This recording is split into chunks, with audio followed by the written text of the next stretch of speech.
1er décembre. Tu me le dis? Ben oui, le poisson belge. Le poisson belge, le 1er décembre, on a la chance d'avoir ici Géraldine Martineau qui joue un des deux personnages. Claude. Voilà, et qui a eu le mérite d'avoir le Molière pour ce rôle magique, extraordinaire. Et puis Catherine Schwab qui a mis en scène, qu'on aime bien, avec qui on aime bien travailler. On va commencer par Catherine peut-être. Ah oui, avec plaisir. Qu'est-ce qu'on peut dire sur le poisson belge dans un premier temps? C'est déjà un titre un peu déconcertant. C'est quoi ce poisson belge? Le poisson belge, c'est déjà une pièce qui est écrite par un auteur d'immense talent qui s'appelle Léonore Confineau. Et oui, dont on aime beaucoup l'écriture aussi. Voilà, ouais. Qui est une écriture qui est assez lucide, acide et poétique, et qui est donc une réflexion, un moment de partage sur la réconciliation, sur la thématique de l'acceptation de l'autre, et c'est un dialogue entre deux personnages, entre un homme et une petite fille.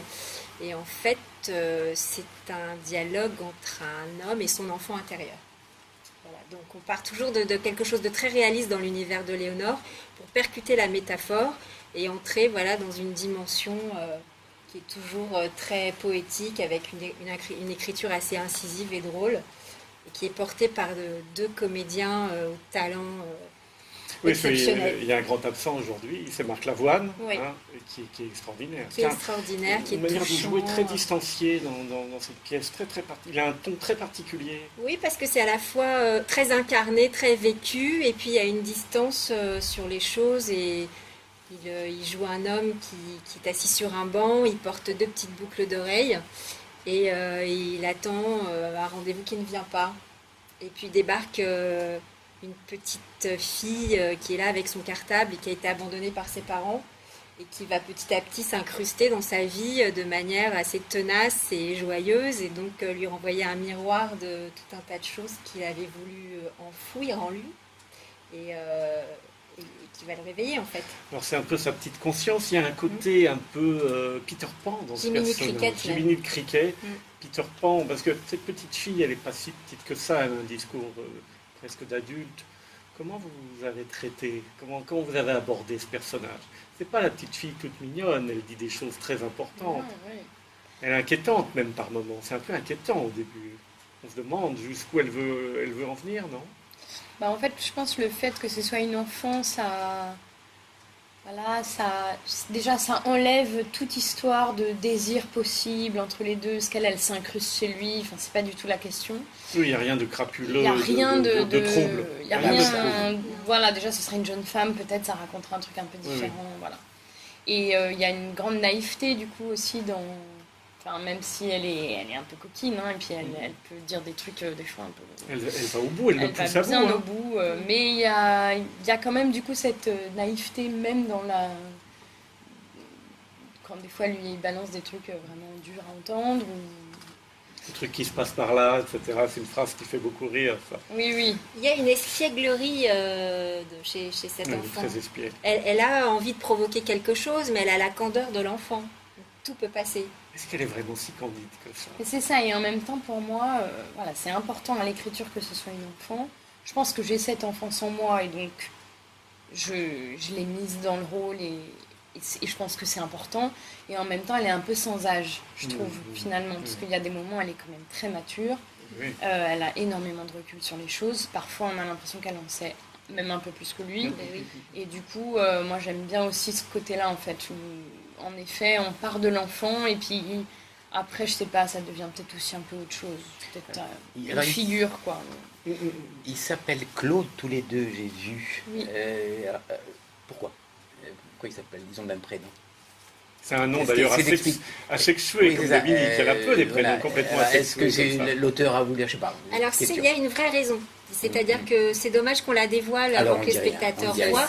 Mais il s'appelle Claude, on se dit tiens, ils s'appellent Claude tous les deux. Et puis après, on comprend exactement pourquoi. Ce sont en tout cas des prénoms androgynes. Ils ont tous les deux un endroit d'androgénéité. Je ne sais pas si ce mot se dit, mais elle est un petit peu masculine. Elle a une part masculine, il a une part féminine. Il y a un petit côté ringard, gentiment ringard aussi, qui leur va assez bien, qui est assez mignon. Mais il y a un secret qui se révèle à un moment qui explique pourquoi il s'appelle Claude. Et alors, qui est le plus mature? Parce que tu parlais de maturité, qui est le plus mature des deux? C'est elle ou lui? Elle a une petite longueur d'avance, très franchement. D'accord. Même si elle a moins de vécu, mais on sent que lui, c'est un peu... Ça va peut-être avec la distance dont vous parliez. Je pense que c'est un homme qui s'est un peu laissé aller, quoi. Un peu... Sa vie est pas très gaie, et puis il a choisi de mettre plein de trucs de côté et de flotter un peu comme ça. Elle est plus... Elle va le rebooster? Elle va le réveiller, le rebooster. Elle est là pour déranger, insuffler quelque chose, C'est donc une bonne fée. quelque part. C'est une conscience, très clairement. C'est ça. Oui. Il y a beaucoup d'humour aussi, énormément d'humour. Oui. Alors que le sujet au départ ne l'est pas. Donc, pas spécialement un sujet drôle, mais il y a un humour très fin au 2e, au 3e degré. Oui, le sujet n'est pas drôle, mais en même temps, voilà, l'envie, c'était vraiment d'insuffler ce besoin de se reconnecter à l'enfant, ce besoin... Enfin, on a tous un enfant en nous qui est plus ou moins endormi, plus ou moins réveillé. Et là, le propos de la pièce, c'est de se dire, connectons-nous à ça, et dans la réjouissance, et dans l'acceptation, et dans la réconciliation parfois, parce qu'il y a des gens qui sont un peu fâchés avec leur enfant. Et vous, Géraldine, ça vous a parlé, ce personnage ou c'est... oui. Oui, non, je réfléchissais si. Si tu avais une enfance heureuse. Oui, j'aurais pas été jusqu'à... Non, mais oui, ce personnage, il m'a beaucoup parlé, ouais. J'ai beaucoup reconnu, je me suis beaucoup reconnue quand même. C'est marrant parce que quand je suis allé voir la pièce, d'emblée, le personnage, il titille un peu, il pourrait paraître un peu agaçant, un peu pénible. On a envie de lui dire, écoute, t'es mignonne, mais lâche-nous Un côté un peu capricieux, etc. Mais d'emblée, on l'aime, on a envie de l'aimer, on a envie de la protéger, on a envie de la connaître, on a une espèce de... Tous les spectateurs, en fait, on sent quand même les spectateurs quand on en fait partie.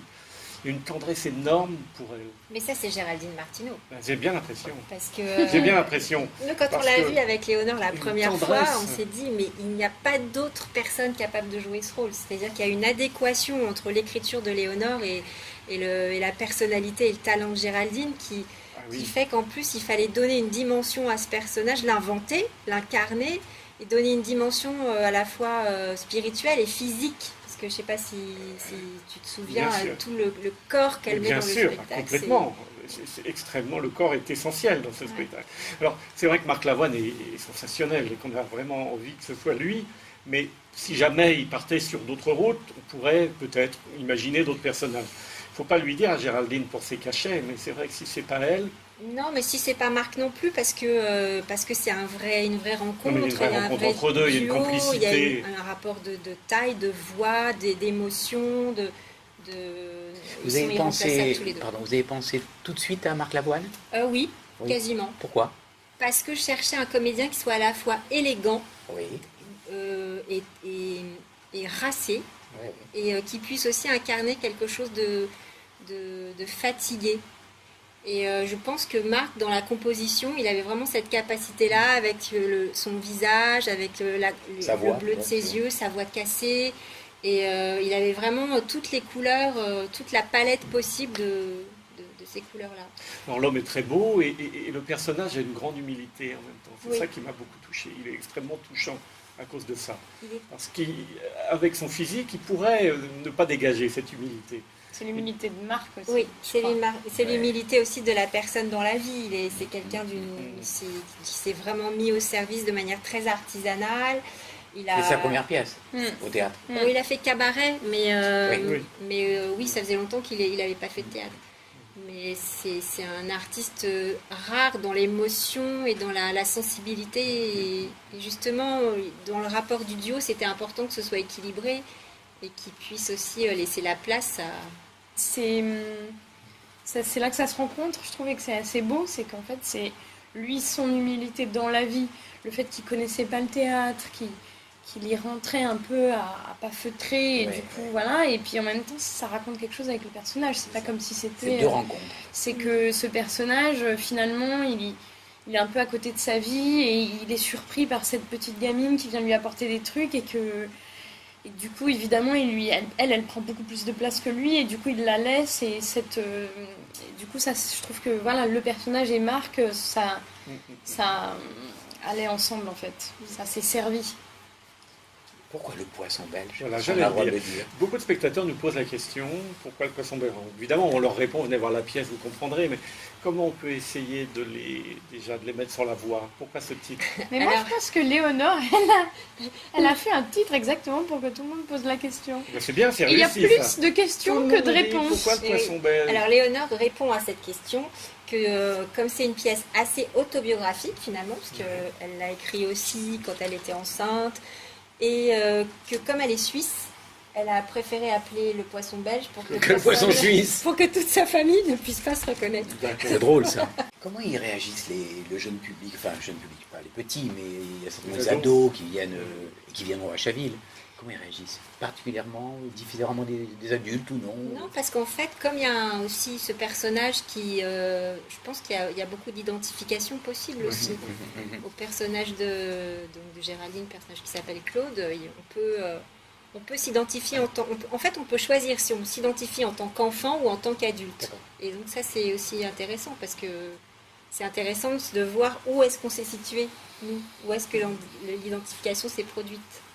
Et ça peut alterner, on peut être à tel moment, tiens, ça c'est moi, et puis ça c'est moi aussi. Moi j'ai alterné beaucoup. Ouais, c'est ça. Donc les ados, c'est un propos aussi sur la métamorphose, donc il y a quelque chose de... Et puis sur aussi l'identité entre le masculin et le féminin, donc c'est aussi une problématique qu'on peut rencontrer vraiment à l'adolescence. On est très impatients de vous accueillir, vraiment. Merci beaucoup. C'est du bonheur. Et nous très impatients de venir. Ouais. Voilà. Merci beaucoup. Et au 1er décembre, 20h45, à l'Atrium de Chaville. Merci beaucoup.